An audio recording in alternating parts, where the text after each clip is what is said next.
Hello guys, I am Fraser and I am the DM for Dungeon Delverz. We created this channel purely for the fact that we're a bunch of nerdy crazy people that just wanted to share our D&D experiences. So we jumped on obviously YouTube and created this channel so you guys could have a little watch and see what we get up to. Now, a few of the house rules before we get into it. We are running off the D&D 5 ebook, but we have got some custom rules, especially within the Icewind Dale. So obviously if you guys see some rolls out of place or some things going on that you're unaware of, obviously just be aware that we are doing our custom thing but are mainly following the D&D 5e rules. Obviously we hope to upload content once a week. If it doesn't happen once a week, it'll be twice a week. If not, it'll be ASAP, purely because obviously we live in the normal world and we try and get stuff out as soon as possible, but we will get content out hopefully on a more regular basis, provided we get subscribers, likes and followers, which hugely appreciated if you do. So yeah, this is basically going to be a prologue. A prologue basically will be about the last or the first 6 episodes that we've done, and then you can humbly watch episode 7 with a link somewhere around here. So when you obviously have done that, obviously enjoy episode 7 and I'll see you later. Hey, Damien, come here. It's this old man. He's got this story that will blow your socks off. Yeah, listen to it. Take a seat there. Come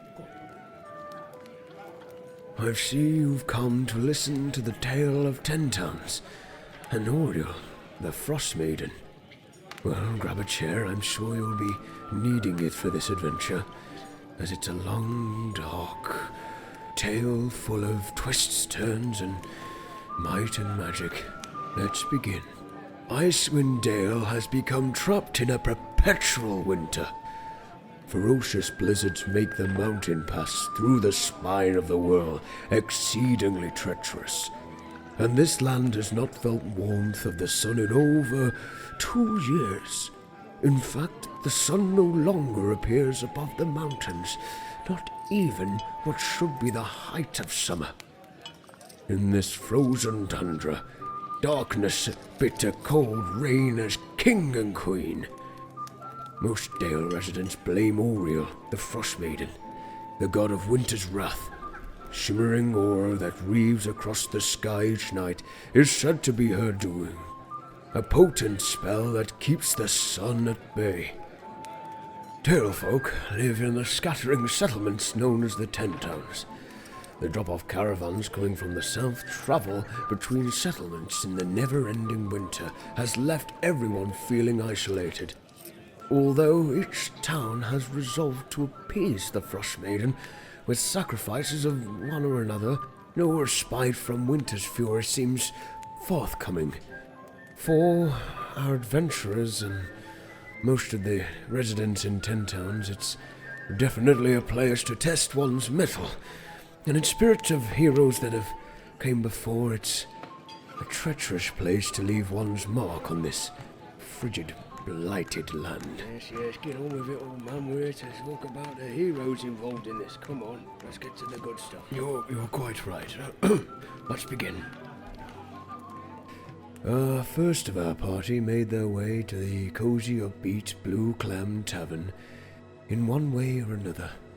First, the halfling ranger Jackal and his companion, the elf tiefling Willow, made their way through the snowy blizzards with just a lantern guiding their way as they entered the city. Unaware of prying eyes, the blood hunter Saya decided to stalk these individuals to the Blue Clam in hope for a meal, as this individual lived on the streets scavenging off the wastes of life. Meanwhile, breaking through an old statue of the townspeaker of Tourmaline was a once bodyguard named Sentry. Sentry was a robotic warforge and quite the stature of a ruthless fighter. No one really knows why this idle beast woken at this certain time, but all we know is that he was here for a purpose, and that purpose was to protect still. As the strangers entered the Blue Clan together, fate would have it that a shield maiden named Hlyn had a task for them all, in which then binded their allegiances, in which they would work together on their first quest. She offered the party 50 gold pieces to hunt down or ascertain the man named Suffolk Keltro. He was known for the killings in multiple towns of individuals who would avoid the Frost Maiden's bite. Digging deeper into the Blue Clam's patrons, Sentry was prying for information, but pried a bit too much for waking ears. They stirred up a bit of a ruckus on their first night, and turns out that the person that overheard wasn't too happy about them talking about Suffolk, in which led them to their first encounter. I heard it was quite bloody. Giving chase to one of the fled, they followed into the icy tundra of the outskirts of Tourmaline, on a path all the way to Targos, in which led them to the new city, where they would have to sign up for the lottery to give their lives in possible sacrifice to the Frost Maiden. With no sign of the fled culprit, they searched and searched the town until it led them to a tavern, which was the Luskan Arms, yes. The Luskan Arms was a dreadful place. Reminds you of an old pirate ship if you were ever to go there. I daren't anyone go there because, it's quite spooky. Nevertheless, it was home to Townspeaker Nerth and his cronies. Townspeaker Nerth lived a very short life after they arrived, as immediately the Warforged decided to ask too many questions, in which Sentry asked, "What is your name?" And to the response of a deathly stare and confusion, he walked outside of the Luskan Arms into the tundra. Blizzards and cold weather, he walked round the side of the Luskan Arms, broke open the window, reaching out, grabbing his mighty maw onto the neck of Nerth, and pulled him through into the cold abyss. Sayre's blade found Nerth's neck almost immediately, in which some dark magics would never return him to life. They both stood amongst the corpse and wondered what they would do, as the tavern was awry with anger, confusion, and hatred. The two fled. Meanwhile, Nerth's bodyguard, who was a dreadful orc, decided to go a bloodlust inside the tavern, nearly killing one of the halflings there, I remember, in which enters our fifth hero of this story. Salvation came to the aid of this unbewildering halfling and saved her life. The interesting tiefling decided to walk amongst our heroes from this here on. Meanwhile, Jackal and Willow decided to search the corpse of the once townspeaker Nerth and didn't find much but a fancy coat and some very questionable emblems. Oh yes, and a room key for his stay in the Luskan Arms.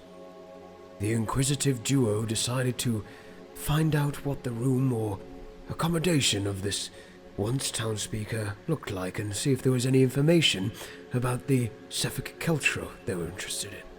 Finding their way up the stairs and without the eyes of the tavern owner seeing, they made their way to a fancy set of doors in which led to a trapdoor led by ladders. The brave two quickly found out that this room was guarded by 3 flying snakes of 3 colors.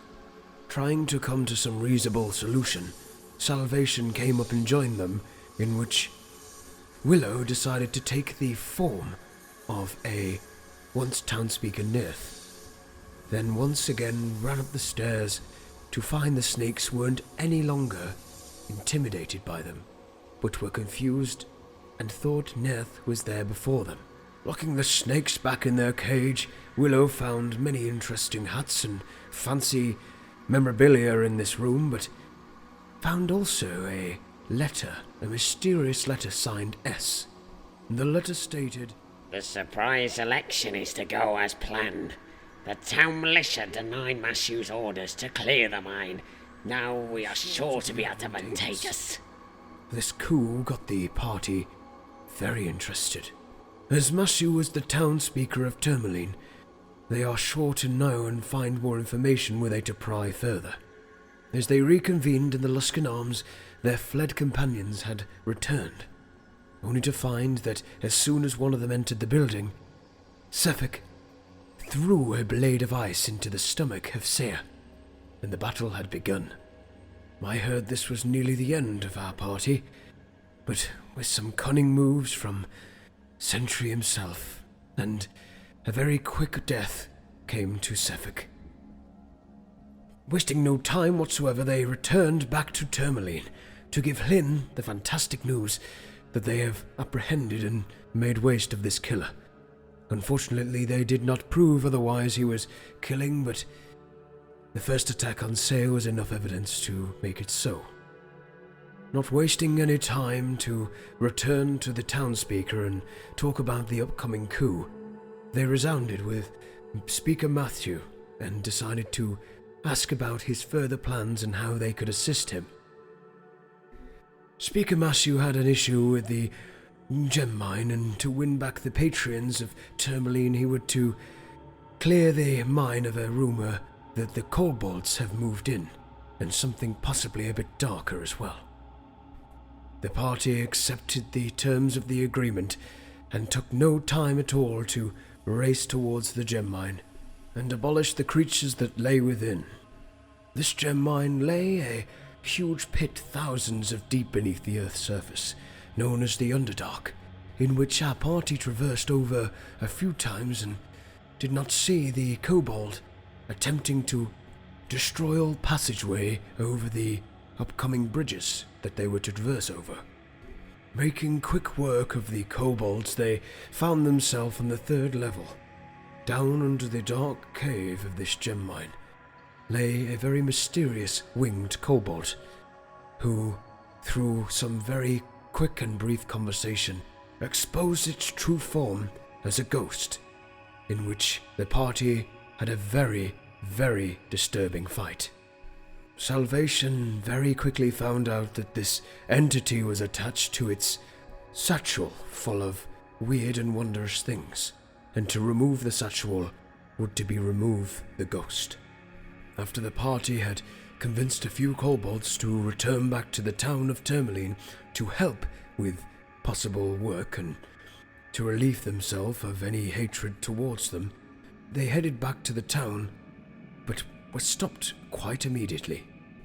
As they were walking, Seir heard a noise coming from behind. It was a maiden in distress. She was bloody, beaten and bruised, and unfortunately she did not make it. But further to investigation, he was followed by a Targos militia who chased her through the woods, in which they very quickly came upon. They were thankfully saved by the bounty hunter Hammond, or they would find out later known as Hammond Quell. Hammond was a well-respected bounty hunter among his people. He warned the party that the town of Targos had laid an assault on the town of Tourmaline. Led by the death of town speaker Nerth, the assault was run by a fireproof red tiefling named Captain Scaff. As the town was ablaze and the fight was awry, our heroes quickly joined the fray, making very quick waste of the militia that would try and burn this town down, and make quick waste of the Captain Scaff, who they, I believe, found in a burning building where Seir nearly lost his life. Returning the town to its former glory, the party was well welcomed back by the town speaker Matthew, who was saved and rescued by Hammond. The town was in rejoice that these saviours, come from afar, have only been in Tourmaline for a few days, have decided to save their people, and gained their respect. With the promise of accommodation from Matthew if they were to rebuild the town, they quickly made their way back to the Blue Clam to see Vernon, the owner and barkeep of this tavern, in which a huge celebration would begin, to remember the dead and to celebrate the victory. This is where we find our heroes currently. But if you want to hear more, That's gonna cost you.